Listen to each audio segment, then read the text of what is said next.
Bismillahirrahmanirrahim. Assalamualaikum warahmatullahi wabarakatuh. Salam sehat selalu untuk kita semua. Kali ini saya akan coba untuk membedah sebuah buku yang berjudul Ekologi Vegetasi, dan buku ini merupakan buku terjemahan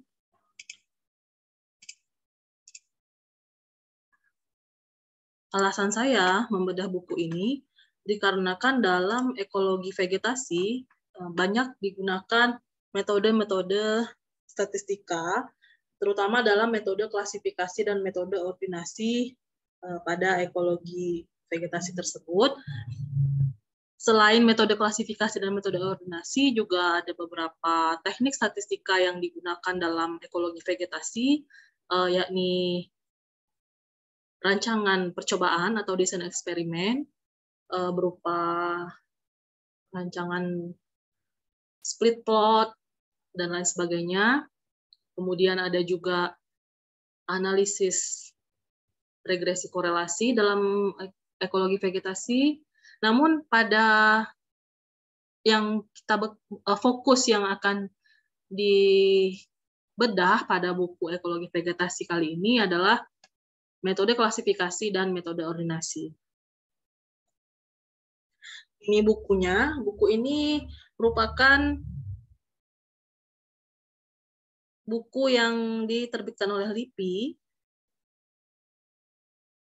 merupakan buku terjemahan atau buku alih bahasa yang dialih bahasakan oleh Kuswata Kartawinata dan Rohadi Abdul Hadi, dialih bahasakan dari buku aslinya yang ditulis oleh Dieter Müller, Dombois, dan Hans Ellenberg.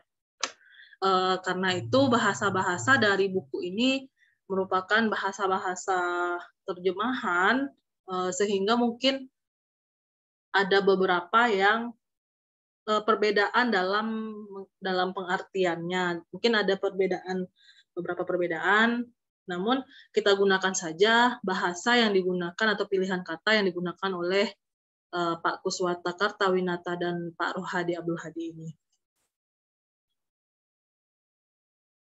Diterbitkan oleh LIPI Press dan Yayasan Pustaka Obor Indonesia. Diterjemahkan dari buku aslinya Aims and Methods of Vegetation Ecology yang diterbitkan oleh John Wiley and Sons pada tahun 1974.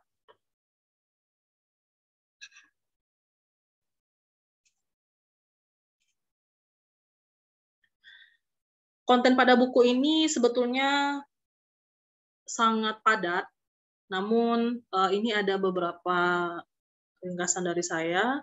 Ada pendahuluan, ada latar belakang dan kecenderungan dalam ekologi vegetasi saat ini, hipotesis komunitas tumbuhan, berbagai pertimbangan dalam pencuplikan vegetasi, pencuplikan komunitas metode relief, pengukuran kuantitas jenis, metode petak hitung dan teknik pencuplikan tanpa petak, klasifikasi dan ordinasi data vegetasi, penjelasan ruang dan waktu tentang pola vegetasi, lalu ada kesimpulan.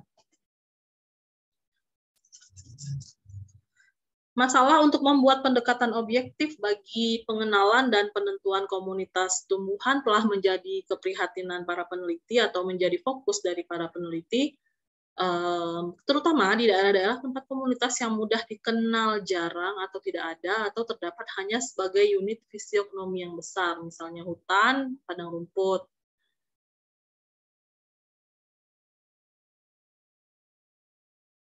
Beberapa ahli ekologi vegetasi terkesan oleh ketidakhadiran batas nyata antar komunitas. Dengan kata lain,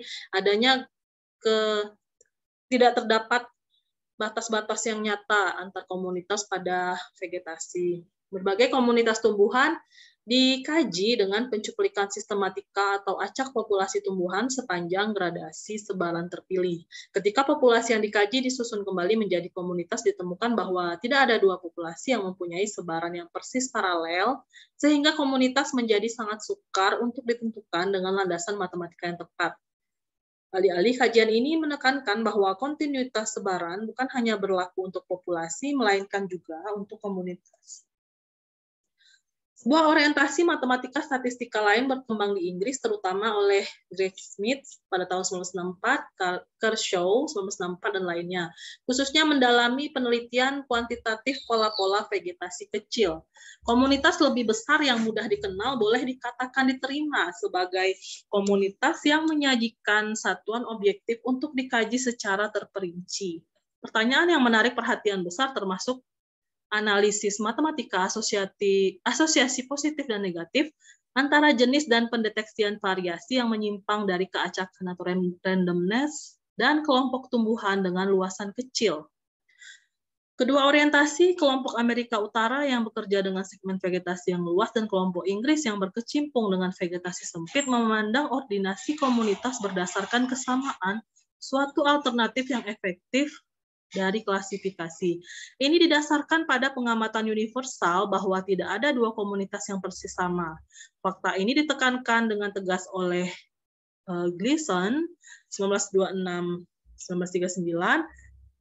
dalam pendapatnya tentang konsep individualistis komunitas tumbuhan. Minat terhadap klasifikasi dihidupkan kembali melalui pengembangan metode analisis matematika baru. Dan penelaahan ringkas mengenai bidang ini secara keseluruhan dibuat oleh Goodall pada tahun 1970.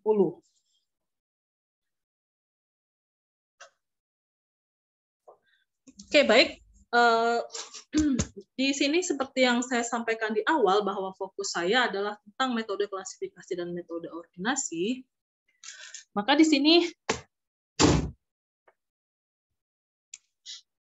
terdapat perbedaan antara metode klasifikasi dan metode ordinasi.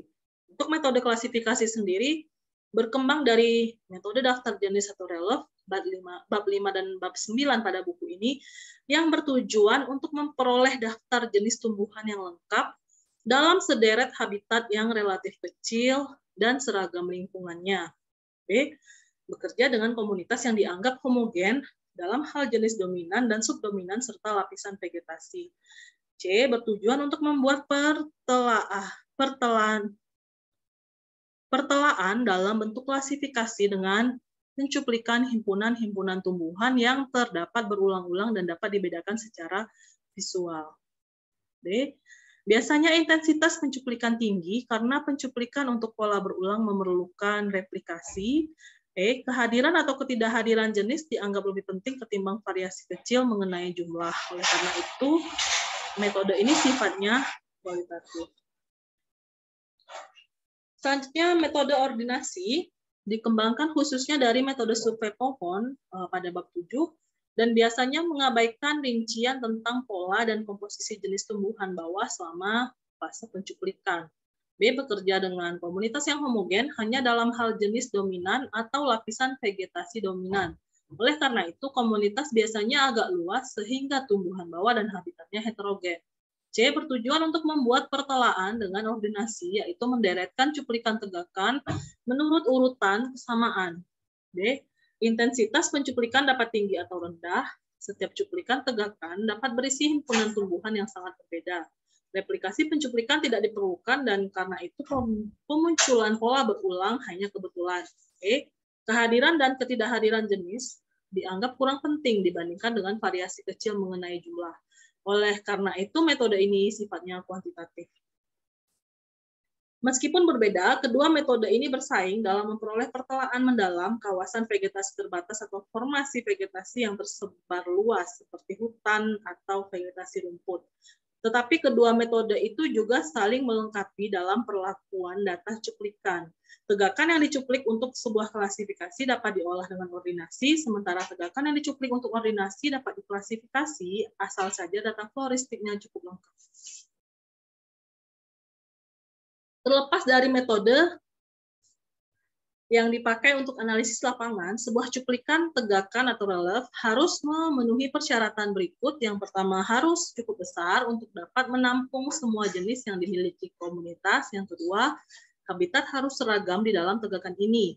Sejauh kita dapat menentukan, ya, penutupan tumbuhan harus sehomogen mungkin. Misalnya, dalam tegakan hendaknya tidak terdapat tempat terbuka atau setengah dari tegakan didominasi oleh satu jenis dan setengahnya lagi didominasi oleh jenis lain. Curtis pada tahun 1959 membuat sebuah uji homogenitas dengan membagi tegakan menjadi 4 kuadran dan dengan membandingkan variasi komposisi pohon di antara 4 kuadran tersebut dalam sebuah uji Ci-kuadrat. Ternyata homogenitas itu dapat dinilai secara subjektif. Banyak pendekatan dicoba untuk mengkuantifikasi homogenitas penutupan tumbuhan, namun tidak ada metode objektif yang memuaskan dan derajat variasi penutupan tumbuhan yang dianggap dapat diintegrasikan ke dalam nilai rata semata-mata hanya pertimbangan saja. Selanjutnya konsep struktur vegetasi dan Searle pada tahun 1957 mendefinisikan struktur vegetasi sebagai organisasi dalam ruang dari individu-individu yang membentuk sebuah tegakan dan sebuah tipe vegetasi atau sebuah asosiasi tumbuhan bila diperluas, dan ia menyatakan bahwa unsur utama struktur adalah bentuk pertumbuhan, stratifikasi, dan penutupan. Definisi ini masih berlaku hingga sekarang. Namun, istilah struktur vegetasi digunakan dengan arti yang berbeda-beda. Dalam pengertian yang paling umum, konsep struktur digunakan dalam semua penelitian biologi sebagai konsep pelengkap fungsi. Fungsi terkait dengan proses-proses fisiologi dan struktur terhadap anatomi dan morfologi objek yang sedang ditelaah. Dalam ekologi vegetasi, kita dapat berbicara tentang struktur vegetasi paling tidak dalam 5 tingkat, yaitu yang pertama fisiognomi vegetasi, yang kedua struktur biomasa, 3 struktur bentuk hidup, 4 struktur floristik, 5 struktur tegakan. Struktur biomasa merupakan konsep struktur vegetasi yang lebih seksama. Struktur biomasa khususnya terkait dengan jarak antar tumbuhan dan tinggi tumbuhan yang membentuk matriks penutup vegetasi. Istilah struktur vegetasi bila tidak menerapkan definisi lain, hendaknya digunakan hanya dalam pengertian struktur biomasa tumbuhan. Upaya untuk menguantifikasi konsep ini ditunjukkan pada bab 8.4. Struktur bentuk hidup atau life form structure terkait dengan komposisi bentuk pertumbuhan dan bentuk hidup tumbuhan dalam sebuah vegetasi. Konsep bentuk hidup tumbuhan yang mengelompokkan jenis dengan morfologi kasar yang sama ke dalam tipe-tipe bentuk hidup didefinisikan dalam bab 8.2. Struktur atau komposisi bentuk hidup merupakan konsep yang lebih seksama ketimbang struktur biomasa. Struktur bentuk hidup dapat dikuantifikasikan dan memberi arti. Selanjutnya struktur floristik atau floristic structure biasanya dipisahkan dari struktur dalam pengertian tradisional, yaitu struktur biomasa dan bentuk hidup, dan diartikan sebagai komposisi floristik.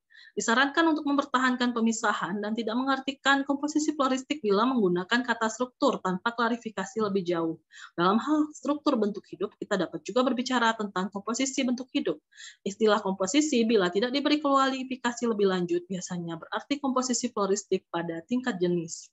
Kershaw pada tahun 1964 membedakan 3 komponen struktur vegetasi, yakni struktur vertikal, yaitu stratifikasi menjadi beberapa lapisan, lalu struktur horizontal, yaitu sebaran populasi dan individu jenis menurut ruang, dan C struktur kuantitatif, yaitu kelimpahan setiap jenis dalam komunitas.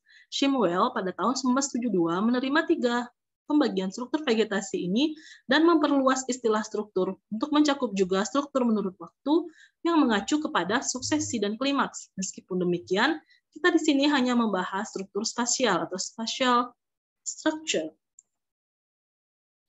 Tumbuhan diklasifikasikan secara taksonomi ke dalam suku, marga, jenis, dan varietas. Ini bukanlah satu-satunya cara membuat klasifikasi tumbuhan. Jenis dan individu dapat dikelompokkan ke dalam kelas-kelas bentuk hidup atau bentuk pertumbuhan berdasarkan kesamaannya dalam struktur dan fungsi. Sebuah bentuk hidup tumbuhan biasanya diartikan sebagai bentuk pertumbuhan yang memperlihatkan hubungan nyata dengan faktor-faktor lingkungan penting. Misalnya pohon meranggas adalah bentuk hidup tumbuhan yang bereaksi terhadap musim yang tidak menyenangkan dengan menggugurkan daun-daunnya. Berikut ini adalah tabulasi nilai penutup kelimpahan Brown-Blanket yang dikonversikan menjadi derajat penutup rata. Skala menurut Brown-Blanket, kisaran nilai derajat penutup atau persen 75 sampai 100 itu skalanya 5, derajat penutup ratanya persen 87,5, skala menurut Brown-Blanketnya 4, itu kisarannya 50 sampai 75, derajat penutup daratanya 62,5. Selanjutnya bisa dibaca sendiri. Dan ini kenapa saya tampilkan? Karena ini dapat digunakan oleh para statistisi sebagai pertimbangan dalam penskalaan untuk ekologi vegetasi. Ketinggian tumbuhan digunakan sebagai sebuah kriteria dalam klasifikasi bentuk hidup. Oleh karena itu, spektrum bentuk hidup juga memberikan gambaran stratifikasi atau pelapisan komunitas. Stratifikasi biomasa dapat pula ditunjukkan dengan diagram menurut Vogt 1881 bila ketinggian dan penutup masing-masing lapisan telah direkam pada waktu analisis lapangan. Gambar 8.2 menunjukkan diagram lapisan dari sebuah hutan fagus dan hutan campuran versus Carpinus. Di sini digunakan nilai penutup kelimpahan menurut skala Brown-Blanket dan persentase penutup terkait alih-alih kelas-kelas kelimpahan Whole. Kebanyakan komunitas tumbuhan bukan hanya menunjukkan stratifikasi di atas permukaan tanah, melainkan juga di dalam tanah. Sayangnya hanya sedikit yang diketahui tentang stratifikasi akar karena tidak mudah untuk ditelaah. Klasifikasi jenis menurut kedalaman perakaran seperti dilakukan oleh Ellenberg pada tahun 1950-1952 dapat digunakan sebagai petunjuk. Akan baik sekali untuk menelaah sebanyak mungkin komunitas tumbuhan dengan diagram profil yang menunjukkan pelapisan di atas dan di bawah tanah. Seringkali pengetahuan tentang stratifikasi akan dapat menjadi kunci bagi pemahaman hubungan ekologi antara jenis dan komunitas. Distribusi tumbuhan dan klasifikasi, bahwa kombinasi jenis yang sama terjadi berulang-ulang di bawah kondisi habitat yang sama pula, bahkan di berbagai lokasi yang secara geografi terpisah. Bahwa tidak ada dua relief yang benar-benar sama, dan bahwa tegakan yang berdekatan pun yang tampak terdapat dalam habitat yang sama menunjukkan perbedaan tertentu yang satu dari yang lain. Bahwa himpunan jenis berubah secara berkesinambungan jika cuplikan-cuplikan diambil dari komunitas utama yang secara geografi tersebar luas di seluruh kisaran sebarannya. Kriteria dan sistem klasifikasi vegetasi, komunitas tumbuhan dapat diklasifikasikan dengan kriteria berikut bergantung pada sifat-sifat mana yang ditekankan. Sifat-sifat vegetasi sendiri, kriteria fisiognomi dan struktur, satu bentuk hidup dan bentuk pertumbuhan tertentu, bentuk hidup dominan, kombinasi berbagai bentuk hidup, stratifikasi vertikal pelapisan dan perkembangan organisasi, yaitu kompleksitas dalam struktur seperti dihasilkan oleh susunan berbagai bentuk hidup yang berbeda. Periodisitas yaitu gugur daun dan lain sebagainya. Kriteria floristik berupa jenis tunggal dalam kasus-kasus khusus juga 2-3 jenis. Jenis dominan berdasarkan tinggi atau penutup atau kombinasi dari keduanya, jenis yang paling sering ditemukan atau jenis yang paling banyak.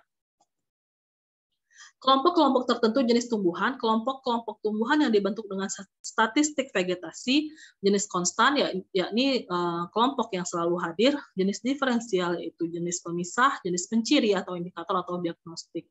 Kelompok-kelompok tumbuhan yang dibentuk tanpa menggunakan statistik vegetasi, yang pertama jenis dengan signifikansi ekologi sama, yang kedua jenis dengan sebaran geografi sama, yang ketiga jenis dengan signifikansi dinamika sama. Kriteria hubungan numerik atau koefisien komunitas antara jenis berbeda dan antara komunitas berbeda. Sifat-sifat di luar vegetasi diperkirakan fase akhir dalam perkembangan vegetasi ditentukan dengan kombinasi bentuk hidup, ditentukan dengan kriteria floristik. Habitat atau lingkungan, yang pertama faktor tempat tertentu berupa iklim, kondisi air, tanah, pengaruh antropogenik. Yang kedua, kombinasi faktor-faktor tempat. Selanjutnya, lokasi geografi komunitas. Sedangkan sifat-sifat yang mengkombinasikan vegetasi dan lingkungan, yang pertama dengan analisis vegetasi secara independen, dan analisis komponen lingkungan secara independen diikuti dengan korelasinya, misalnya dengan mencocokkan unit-unit peta, lalu dengan menganalisis kombinasi vegetasi dan lingkungan, serta penekanan kepada ketergantungan secara fungsional. Semula perhatian difokuskan pada kriteria tunggal atau hanya beberapa kriteria saja untuk klasifikasi, seperti dalam klasifikasi jenis tumbuhan dan hewan. Sistem yang dikenal paling baik adalah yang pertama, klasifikasi fisiognomi Griesbach pada tahun 1802 dan Rudd 1902, klasifikasi yang berorientasi lingkungan Warming 1909 dan Gretner misalnya 1925 dan Sukachev 1932. Klasifikasi fisiognomi ekologi Skimper pada 1898, Dios dan Matic 1908, Brockman, Jaros, dan Rubel 1912, Duritz 1921 dan Rubel 1933. Duritz juga menggunakan jenis dominan. Yang keempat, klasifikasi areal geografi floristik Smith 1963, terutama berdasarkan sebaran geografi jenis. Klasifikasi dinamika floristik Clements 1928, Paisley dan ekologi One Amerika dan Inggris lain, terutama berdasarkan fase final perkembangan vegetasi. 6. Klasifikasi struktural floristik Challenger 1908, Brown Blanket 1928, Brown Blanket menggunakan sifat-sifat perkembangan organisasi komunitas selain dari kelompok jenis berdasarkan statistik. Unit-unit vegetasi didaftar menurut urutan hierarki di bawah 7 kelas formasi masing-masing berikut ini. Yang pertama, hutan tertutup atau closed forest, hutan terbuka, woodlands or open forest, semak atau komunitas perdu, scrub or shrubland, semak katai dan unit-unit terkait, dwarf, scrub and related units, komunitas menerna terestrial atau terrestrial herbaceous communities, gurun dan daerah lain dengan vegetasi renggang, deserts and other sparsely vegetated areas, berbagai koinformasi tumbuhan akuatik atau aquatic plant formations. Selanjutnya, klasifikasi ekosistem dunia. 6 kriteria pemisah digunakan pada berbagai tingkat dalam hierarki. Yang pertama, media kehidupan yang umum, udara, air, tanah, dan bangunan.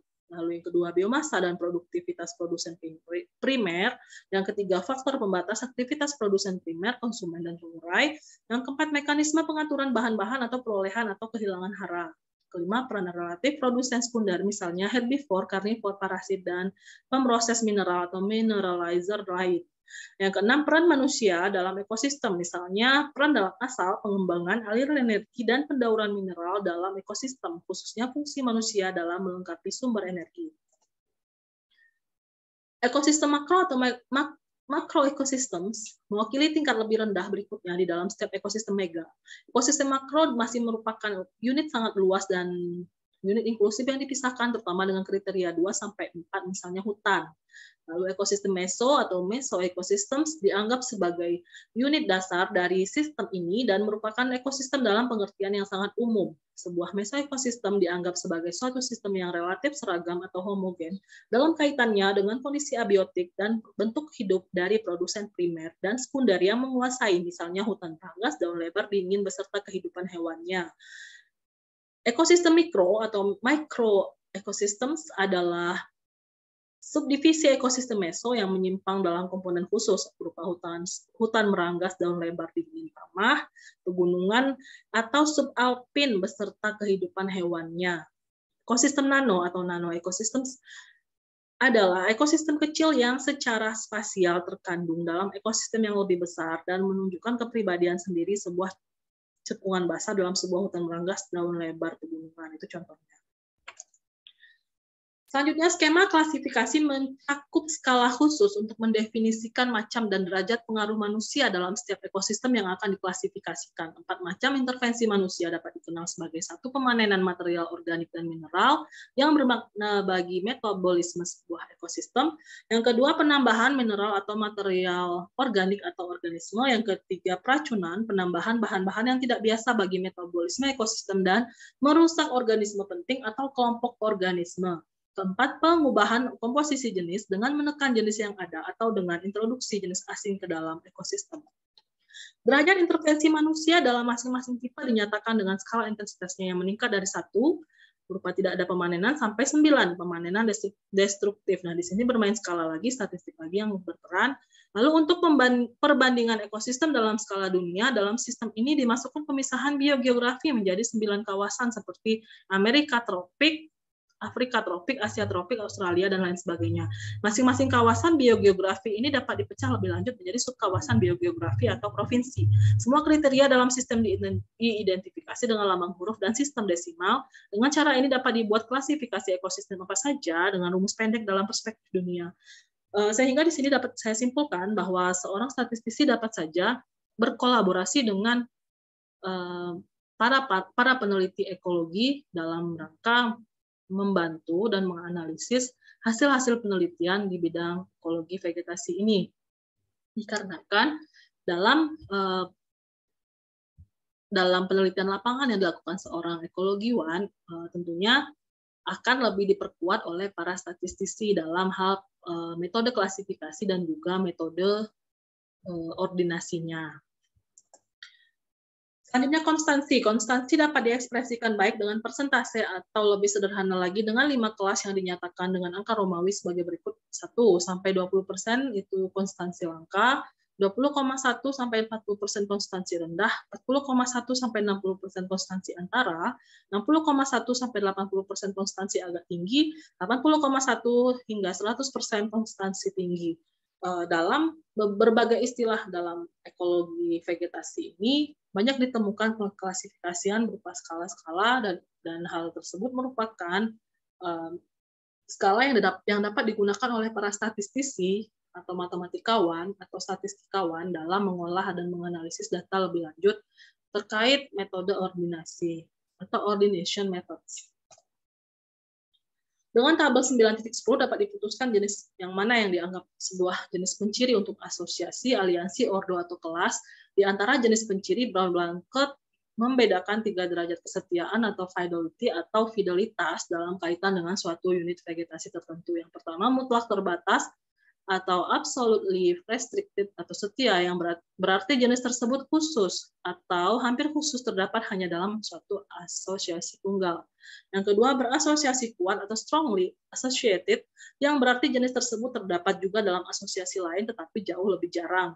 3, berasosiasi baik atau favorably associated, yang berarti jenis tersebut terdapat kurang lebih biasa dalam beberapa asosiasi, tetapi jenis ini berkembang secara optimal atau melimpah hanya dalam satu asosiasi tertentu. 3 observasi yang bertentangan dengan validitas konsep jenis penciri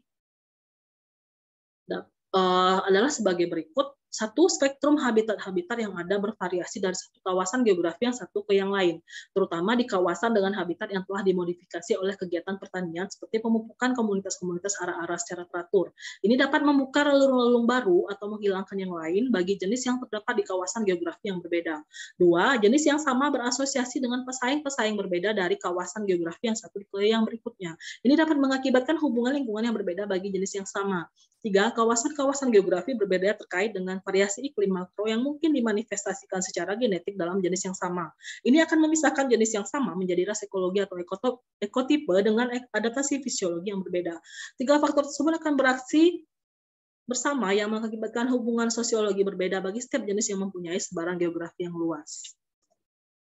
Koefisien kesamaan komunitas tumbuhan telah dikemukakan pada bab 9.5 dan 9.6 bahwa pengelompokan komunitas menjadi sebuah asosiasi dan penentuan kategori unit untuk komunitas abstrak dibuat berdasarkan pertimbangan peneliti. Namun, peneliti yang berbeda mungkin saja mempunyai pendapat yang berbeda pula tentang derajat kesamaan yang dipakai untuk menggabungkan berbagai komunitas menjadi sebuah asosiasi. Untuk membuat derajat kesamaan atau ketidaksamaan yang dapat diterima secara umum sukar, tetapi kesamaan dapat diekspresikan secara matematika dan batas-batasnya dapat ditentukan menurut landasan matematika juga. Berbagai ekspresi matematika kesamaan komunitas disebut sebagai indeks kesamaan atau indeks similaritas atau koefisien komunitas. Berikut ini beberapa indeks kesamaan. Yang pertama, indeks kesamaan menurut Jaccard. Rumus matematika kesamaan komunitas tumbuhan yang sangat sederhana adalah koefisien komunitas Jaccard pada tahun 1901, 1912, 1928. Koefisien ini dibuat berdasarkan hubungan kehadiran atau presence dan ketidakhadiran atau absence antara jumlah jenis bersama common species yang terdapat dalam 2 area atau komunitas dan jumlah semua jenis. Oleh karena itu, koefisien ini mengekspresikan rasio jenis bersama dengan semua jenis yang terdapat dalam 2 segmen vegetasi. Jadi, jenis bersama per semua jenis dikali 100. Koefisien komunitas paling sederhana hanya melibatkan kehadiran jenis dalam 2 relief.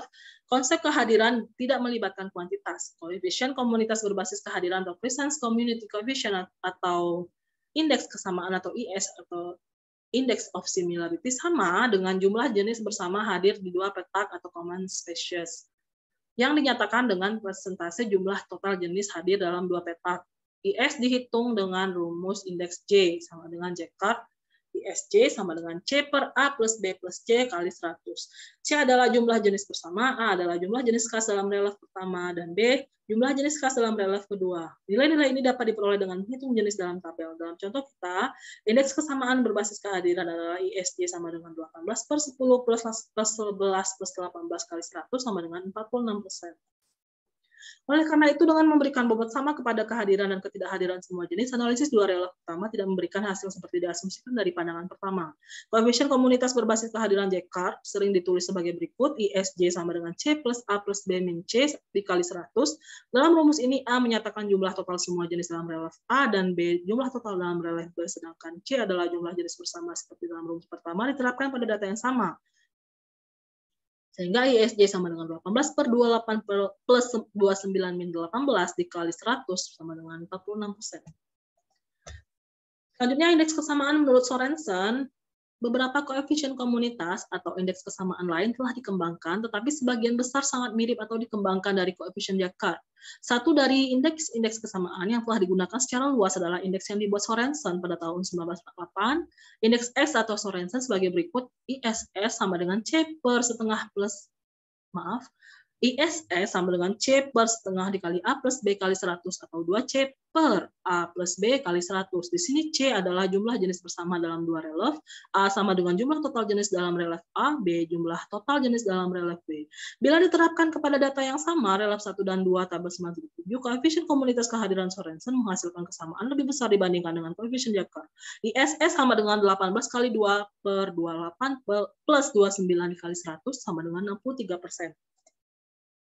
Perbedaan antara indeks Descartes ISJ dan indeks Sorensen ISX dapat juga diterangkan bahwa yang pertama sebagai pengukuran perbandingan jenis bersama C terhadap jumlah total jenis dalam dua cuplikan, dan yang kedua merupakan pengukuran perbandingan jenis bersama terhadap jumlah jenis rata dalam dua cuplikan, yaitu ISJ sama dengan C per jumlah total spesies kali 100, ISS sama dengan C per jumlah spesies rata-rata dikali 100. Ini juga menunjukkan bahwa indeks Sorensen dibandingkan dengan Descartes memberi bobot lebih besar kepada jenis yang terdapat dalam dua cuplikan ketimbang jenis yang khas dalam masing-masing cuplikan. Hubungan kesamaan yang melibatkan kuantitas jenis, indeks yang sama dapat digunakan dengan memasukkan kuantitas masing-masing jenis, misalnya dengan memasukkan persen biomasa tumbuhan atau M masing-masing jenis seperti direkam pada tabel 92 dan 97 ke dalam koefisien komunitas Descartes. Rumus kesamaan seperti telah dimodifikasi oleh Ehlenberg.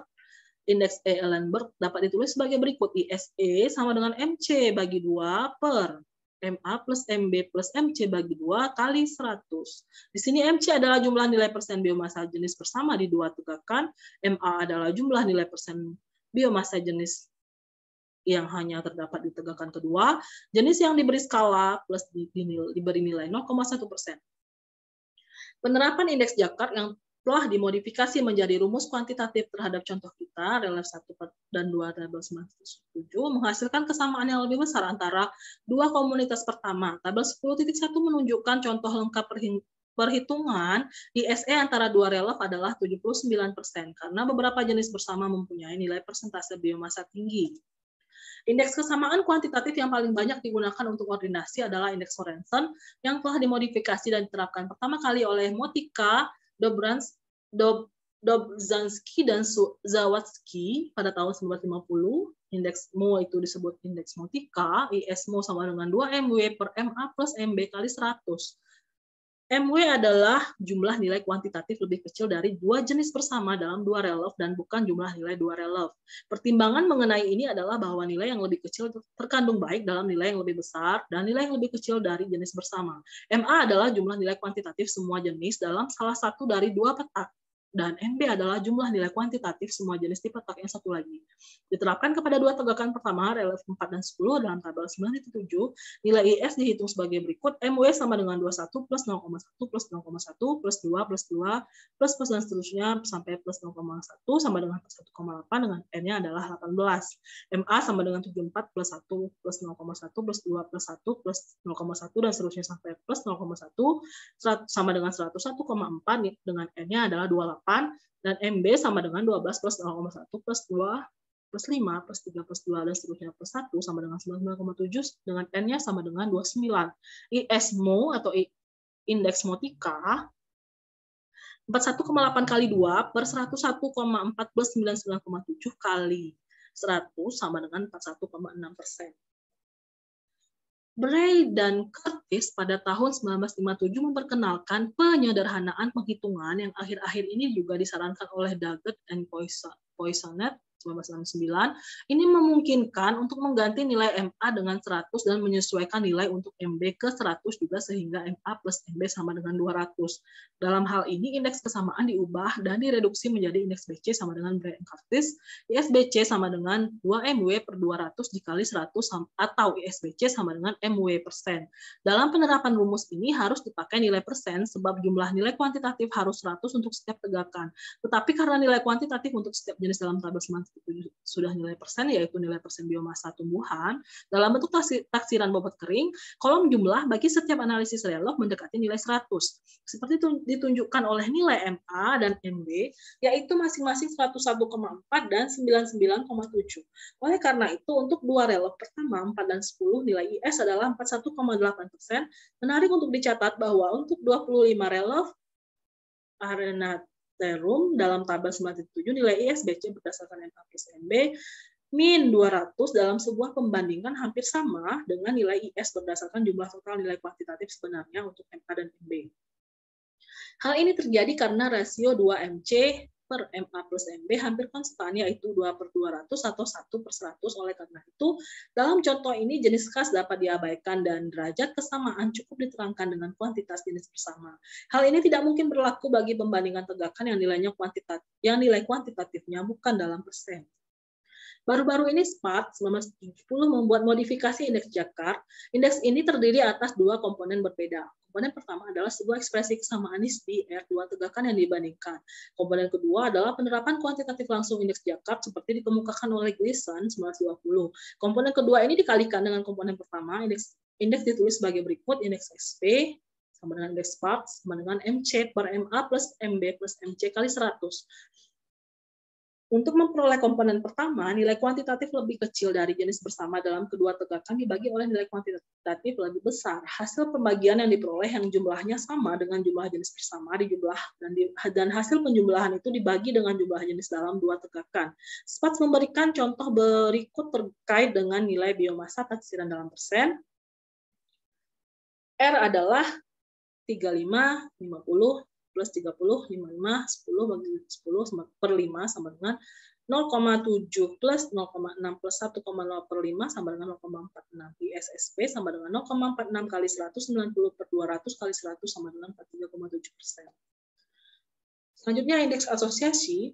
Dengan cara yang sama, koefisien untuk menilai kesamaan antara dua komunitas dapat digunakan untuk menghitung kesamaan antara dua jenis mengenai sebarannya dalam berbagai komunitas. Untuk maksud tersebut, indeks asosiasi atau index of association dapat digunakan untuk menghitung korelasi antara dua jenis. Beberapa indeks asosiasi dan nilai informasinya telah ditinjau oleh Cole pada tahun 1957, Dagnall-Lee 1960, dan Sokal and Smith 1963. Namun demikian, sementara ini kita terutama akan menyoroti koefisien Jakart karena aplikasinya sederhana.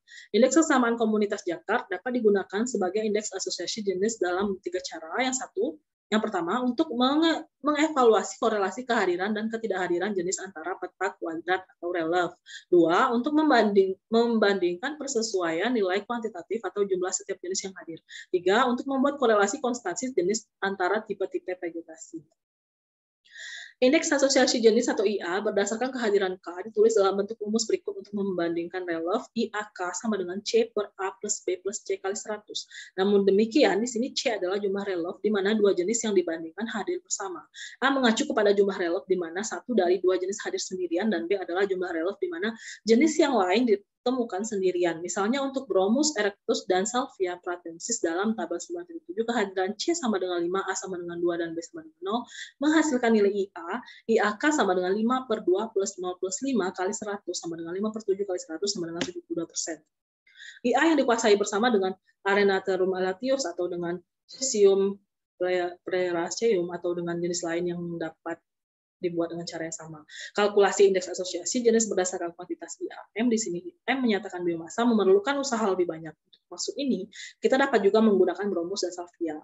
Sebagai contoh, MC sama dengan 21 plus 5 plus 47 plus 2 plus 37 plus 1 plus 35 plus 4 plus 10 plus 4 sama dengan 166. MA-nya 0, MB sama dengan 74 plus 50 sama dengan 124. IAM-nya adalah 166 bagi 2 per 124 plus 0 plus 166 bagi 2 dikali 100 sama dengan 83 per 207 kali 100 sama dengan 40%. Misalnya indeks asosiasi IA berdasarkan konstansi C antara Arenatherum dan Tragopogon dalam tabel semangat tersebut dihitung sebagai berikut.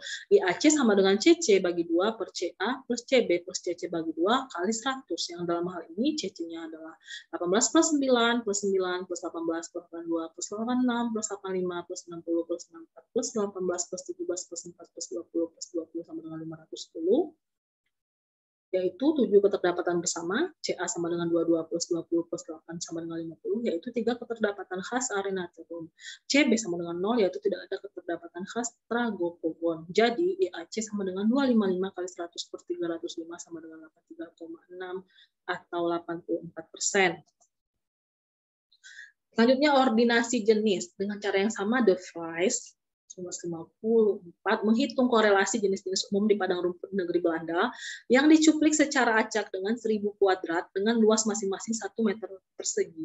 Hasilnya disajikan dalam grafik yang jelas menunjukkan hubungan ekologi dari kelompok-kelompok jenis mengikuti saran G. Hemming. Ia memasukkan kuadrat-kuadrat yang tidak mengandung pasangan jenis. Dengan cara matematika ini, De Vries menghasilkan kelompok-kelompok jenis yang sebanding secara umum dengan kelompok-kelompok yang diperoleh dengan metode Brown-Blanket. Kelompok berikut dapat ditemukan dalam gambar 10.3. Ikut gambarnya. Korelasi antara beberapa jenis dalam komunitas padang rumput di negeri Belanda. Penyajian dibuat untuk menggambarkan hubungan 3 dimensi. Dengan keterangan sebagai berikut bisa dibaca sendiri dan bisa dilihat untuk lebih jelasnya dalam buku yang tadi sudah saya berikan di awal. Silakan di-download bukunya dan di-search di Googling. Kemudian ordinasi multidimensi tegakan. Langkah pertama dalam ordinasi multidimensi tegakan adalah penghitungan koefisien komunitas atau indeks kesamaan atau similarity index untuk setiap pasangan tegakan dari deretan cuplikan. Ini menghasilkan N kali N-1 per 2 indeks kesamaan atau IS. Misalnya untuk ordinasi multidimensi 25 relov dalam tabel 97 harus dihitung sebanyak 300 indeks kesamaan. Indeks kesamaan IS yang paling banyak digunakan adalah indeks yang dibuat Sorensen yang biasanya diterapkan kepada kuantitas setiap jenis yang hadir dalam tegakan yang ditulis sebagai berikut. IS sama dengan 2W per A plus B kali 100%. Yang dalam hal ini W adalah jumlah terkecil dari 2 nilai kuantitatif jenis yang terdapat bersama dalam 2 cuplikan tegakan atau relov. A adalah jumlah nilai-nilai kuantitatif dalam satu dari 2 tegakan, dan B adalah jumlah semua nilai kuantitatif dalam tegakan lainnya. Nilai IS dapat dinyatakan sebagai pecahan atau dalam persen. Sebagai contoh adalah teknik ordinasi multidimensi Wincott-Finn yang diterapkan kepada data 25 relov yang tertutup rumput Arenatherum 300 IS sama dengan W dihitung dengan komputer dari kartu di bawah Spice. Indeks kesamaan IS dipindahkan ke dalam sebuah tabel matriks korelasi sebanyak 300 IS ada dalam segitiga pada bagian bawah kiri tabel 10-13. Selain itu 300 indeks ketidaksamaan atau ID ditunjukkan di bagian atas kanan tabel matriks korelasi. Nilai ID dihitung dengan 100 dikurangi IS, yaitu ID sama dengan 100 min IS. Nilai ID digunakan untuk menentukan jarak spasial antar tegakan sepanjang sumbu ordinasi. Seperti telah dikemukakan di atas, pengaturan jarak ini merupakan perbedaan hakiki dari ordinasi linier sederhana yang ditunjukkan pada gambar 10.1 dan 10.2, seperti digunakan oleh Curtis untuk memperagakan kontinuum vegetasi. Pemetaan hanya satu posisi yang benar bagi sebuah tegakan dilaksanakan sebagai berikut. Dalam gambar 10.7, T merupakan tegakan yang akan diposisikan antara 2 tegakan acuan A dan B. Sebuah lengkungan digambar dari A dengan radius sama dengan nilai ID tegakan yang akan dipetakan T terhadap tegakan A. Nilai ID ini ekuivalen dengan jarak CA A ke T. Lengkungan kedua JB dipetakan dari tegakan acuan B. Titik pertemuan kedua lengkungan JA dan JB menempatkan T di atas dan di bawah sumbu X. Titik pertemuan lengkungan di bawah sumbu X tidak ditunjukkan. Posisi sebuah tegakan pada sumbu X diperoleh dengan memproyeksikan T ke TP. Proses tersebut dapat dilaksanakan dengan penghitungan yang menggunakan teori Pythagoras yang menyatakan bahwa JA kuadrat sama dengan E kuadrat plus X kuadrat dan JB kuadrat sama dengan E kuadrat plus P min X kuadrat. Dengan mengurangkan satu persamaan dari yang lain, maka E kuadrat dapat dihilangkan. Rumus tersebut kemudian menjadi X sama dengan T kuadrat plus JA kuadrat min JB kuadrat per 2P. Rumus ini digunakan oleh Beals 1960, sekarang rumus ini banyak diterapkan untuk menentukan posisi tegakan-tegakan sepanjang sumbu-sumbu ordinasi. Segitiga untuk menunjukkan teknik penempatan tegakan dalam ordinasi, tegakan secara geometris sepanjang sebuah sumbu. Jadi di sini selain aspek yang ada muncul dalam ekologi vegetasi adalah yang dipelajari pada geometri juga. Karena banyak membahas tentang jarak. Sebagai contoh akan ditunjukkan perhitungan untuk menentukan posisi relief 1 pada sumbu X yang dibentuk oleh relief 4 dan 21 sebagai tegakan terminal. Untuk relief 1 nilai JA adalah 28,2 dan nilai JB adalah 89,6. Nilai ID untuk relief 1 dan 21. P sama dengan 88,6, nilai ID untuk tegakan acuan 4 dan 21. Dengan memasukkan nilai-nilai tersebut ke dalam rumus Beals, posisi relief 1 sepanjang sumbu X adalah X sama dengan 7849,96 plus 795,24 min 8028,16 per 177,2 sama dengan 3,5. Berikut ini adalah gambar indeks ketidaksamaan ordinasi 25 relief Arenatherum sepanjang sumbu X dengan acuan ketegakan 4 dan 21 sebagai tegakan terminal A dan B.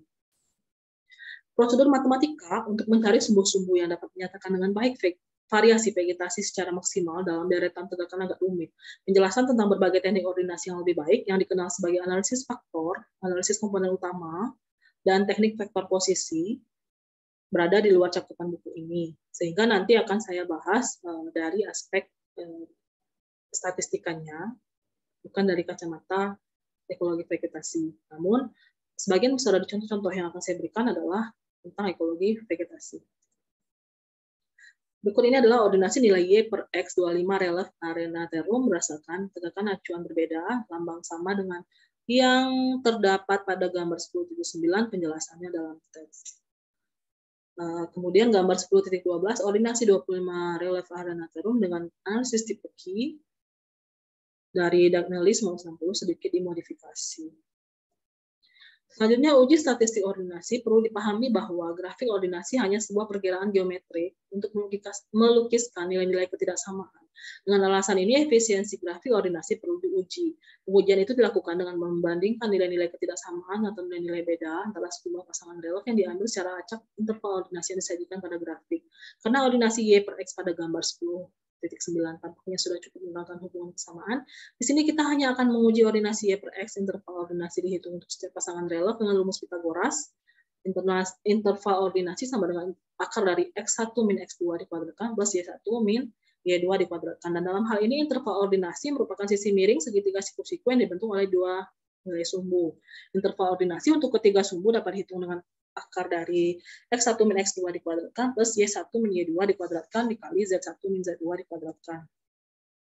Sebagai contoh untuk pasangan relief pertama yang dipilih secara acak yaitu relief 16 dan 25, interval ordinasi dalam gambar 10.9 adalah akar dari 75,4 min 66,4 dikuadratkan dikali 42,8 min 31,5 dikuadratkan sama dengan akar dari 208,69 sama dengan 14,4. Kedua nilai interval ordinasi dan indeks ketidaksamaan masing-masing menjadi nilai X dan Y dalam perhitungan koefisien korelasi R, yaitu R sama dengan kovarian X dan Y per akar dari varian X dikali varian Y sama dengan X min Y dikali Y min Y per akar dari sigma X min X kuadrat dikali sigma Y min Y kuadrat.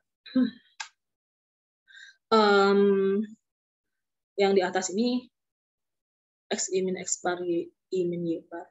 Kovarians, mohon maaf ada kesalahan untuk pengetikan sepertinya ini ya dalam kovarian X dan Y. Untuk memudahkan penghitungan rumusnya sering ditulis sebagai berikut: R sama dengan SXY min SX dikali SY per N per akar dari XX kuadrat per min SX kuadrat per N dikali SY kuadrat min SY dikuadratkan per N.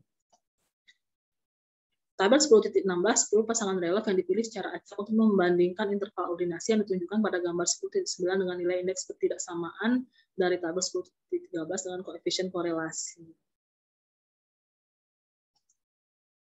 Selanjutnya, gambar 10.1.4, diagram pencar indeks ketidaksamaan nilai ID terhadap interval ordinasi, dan garis lurus menunjukkan kecenderungan nilai-nilai tersebut, nilai X dan Y dari tabel 10.16. Selanjutnya ada yang namanya dendrogram. Dalam dasawarsa terakhir, dendrogram telah menjadi cara populer untuk menyajikan hasil klasifikasi dengan komputer. Teknik klasifikasi ini dikenal juga sebagai analisis klaster. Seperti grafik ordinasi, sebuah dendrogram adalah alat grafis untuk menyajikan hubungan kedekatan berdasarkan matriks kesamaan. Berbeda dengan ordinasi dua dimensi, tegakan atau jenis tidak ditunjukkan sebagai titik-titik individual di dalam ruangan geometris, tetapi ditampilkan sebagai gugus-gugus pasangan yang dikaitkan bersama pada taraf-taraf kesamaan tertentu. Gugus-gugus pasangan selanjutnya digabungkan menjadi gugus-gugus yang lebih inklusif atau digeneralisasikan sehingga membentuk sebuah susunan hierarki. Seperti ini bentuk dendrogram. Dua gugus utama ditunjukkan dalam kelas 2 dekat nilai kesamaan 17 sampai 18%. Gugus pertama yang terdiri atas 8 relief 1 sampai dengan 2 bertepatan dengan unit vegetasi A pada tabel 9.7. Gugus kedua relief 13 sampai 25 mencakup 2 unit B dan C, batang dendrogram garis penghubung vertikal yang menggabungkan pertautan silang garis penghubung horizontal dibuat berdasarkan relief-relief sintetik. Ini dihasilkan oleh rata-rataan nilai kuantitatif jenis dalam relief-relief yang dihubungkan oleh pertautan silang. Selanjutnya, langkah-langkah manual dalam membuat dendrogram. 1. Dibuat sebuah matriks yang membandingkan semua n sama dengan 25 relief 1 terhadap yang lain dengan indeks kesamaan yaitu nx dikali n-1/2 sama dengan 300 nilai IS. Hasilnya dapat ditabulasikan dalam tabel 10.13 pada tahap ini. Sebuah grafik ordinasi atau sebuah dendrogram dapat dibuat. Untuk dendrogram, Spatz dan Sigmund pada tahun 1973 menggunakan indeks kesamaan Spatz yang merupakan salah satu modifikasi koefisien Jaccard seperti diuraikan dalam bab 10.15. Dari matriks tersebut di atas, komputer memilah nilai IS tertinggi dan memisahkan pasangan tegakan stand pair yang membentuk nilai IS tertinggi tersebut. Dalam gambar 10.15, pasangan tegakan dengan nilai IS tertinggi adalah relief 1 dan 4. Informasi ini disimpan. Kemudian kedua tegakan yang dipilih pertama tersebut digabungkan menjadi relief sintetik. Relief sintetik atau relief rata-rata dikembalikan ke dalam matriks di tempat salah satu dari 2 tegakan individual tersebut. Tempat yang dipilih adalah tempat relief dengan nomor lebih kecil, sedangkan posisi relief dengan nomor lebih besar dihilangkan dari matriks. Sekarang, seri baru nilai-nilai IS dihitung untuk relief sintetik. Karena jumlah semua relief adalah 25, maka sekarang jumlahnya berkurang menjadi 24. 23 relief individual ditambah 1 relief sintetik. Dan jumlah nilai IS baru yang harus dihitung adalah N-1 sama dengan 24, N-1 sama dengan 23. Kemudian komputer memeriksa lagi matriks indeks kesamaan yang telah dimodifikasi untuk mencari nilai IS tertinggi. Hasil yang diperoleh adalah pasangan tegakan 13 dan 22. Selanjutnya relief sintetik baru dihitung dengan merata-ratakan tegakan 13 dan 22. Relief sintetik kedua tersebut dimasukkan ke dalam matriks dan mengambil tempat relief 13, sedangkan relief 22 dihilangkan dari matriks. Siklus penghitungan atau algoritma dilanjutkan dengan pertama-tama menghitung nilai-nilai IS baru untuk semua tegakan yang tersisa dengan relief sintetik kedua. Selanjutnya, komputer memeriksa dan memodifikasi lagi matriks untuk mencari nilai-nilai IS tertinggi dan memilih relief yang membentuk nilai-nilai IS tertinggi tersebut. Terakhir, perkembangan penerapan ilmiah ekologi vegetasi. Sangat potensial sekali bagi seorang matematikawan dan statistikawan untuk berkolaborasi dengan para ekologiwan untuk penelitian terkait ekologi vegetasi ini. Karena perkembangan ke depan dalam penerapan ilmiah ekologi vegetasi seyogianya atau mungkin akan menuju kedua arah utama. Yang pertama, secara lateral menutup rumpang pengetahuan kita tentang vegetasi di kawasan yang baru sedikit atau belum diteliti, misalnya di berbagai bagian Amerika Selatan, Afrika, dan Asia. Di Asia sangat banyak yang belum diteliti. Yang kedua, secara vertikal mendalami pemahaman kita tentang mozaik komunitas tumbuhan pada semua tingkat abstraksi, terutama dengan A. Meningkatkan pengungkapan yang lebih rinci tentang struktur komunitas dan pola populasi jenis yang terkandung di dalamnya, sebagai satu prasyarat untuk penelitian analisis sebab akibat dan untuk memodifikasi eksperimental komunitas tumbuhan, serta untuk penelitian yang tepat dan rinci tentang gejala temporal, seperti peristiwa-peristiwa ritmik yang tidak sama dengan perubahan-perubahan yang mengarah dalam suksesi, dan studi tentang arah gejala evolusi. Saya kurang sepakat sih dengan evolusi ya, dengan teori evolusi, tetapi di sini bisa lebih meneliti fokus ke gejala temporalnya. Semua ini secara bersama-sama dapat menyediakan cara-cara untuk memperkirakan perkembangan vegetasi ke depan jika variasi lingkungan spasial pada habitat dan sepanjang berbagai landaian lingkungan dipertimbangkan secara penuh. Sebagai tambahan, di masa depan ekologi vegetasi dapat memberi sumbangan banyak untuk penelitian tentang hubungan keanekaragaman hayati dan stabilitas berbagai lanskap yang berbeda dan mengenai perubahan sifat-sifat lanskap tersebut yang dipengaruhi manusia berteknologi. Dan penelitian ekosistem dalam pengertian yang ditunjukkan butir 2 di atas dengan mendalami pemahaman kita terutama tentang lingkungan sosiologi dari ekosistem. Kapasitas ekologi vegetasi dalam pemecahan masalah di masa depan bergantung tidak hanya pada kemajuan-kemajuan yang dibuatnya untuk menjawab berbagai pertanyaan ilmiah, tetapi juga kepada keterlibatan ekologiwan dalam isu-isu praktis yang terkait dengan masalah lingkungan kita. Berkenaan dengan masalah lingkungan saat ini, tugas ekologi vegetasi dapat dilihat terutama dalam 3 bidang. Yang pertama, klasifikasi lanskap bumi ke dalam berbagai habitat atau wilayah yang secara ekologi ekivalen sebagai landasan bagi perencanaan yang berorientasi lingkungan, yaitu pemetaan unit-unit lanskap ekologi dengan bantuan vegetasi. 6. Prediksi berbagai akibat pengelolaan lahan, pertanian, kehutanan, teknik, dan sebagainya dari pengetahuan yang diperoleh melalui studi dan pemetaan kesamaan dan perbedaan ekologi antar dan dalam wilayah. Perlakuan manajerial yang sama akan menghasilkan keberhasilan sama hanya pada lanskap yang secara ekologi ekivalen. 3. Investigasi secara sistematik dan rinci pengaruh kegiatan manusia terhadap vegetasi, komunitas tumbuhan, atau ekosistem yang khusus agar kapasitas prediktif menjadi lebih terpercaya. Demikian dari saya, semoga bedah buku yang fokusnya kepada metode klasifikasi dan metode ordinasi ini dapat bermanfaat. Mohon maaf jika terdapat hal-hal yang kurang berkenan, dan tetap semangat dalam meneliti masalah ekologi vegetasi. Dan bagi statistikawan, tetaplah semangat dalam menggunakan metode ordinasi untuk mengolah data-data, terutama data-data yang berasal dari ekologi vegetasi. Demikian, selamat siang, salam sehat dan salam sejahtera untuk kita semuanya. Assalamualaikum warahmatullahi wabarakatuh.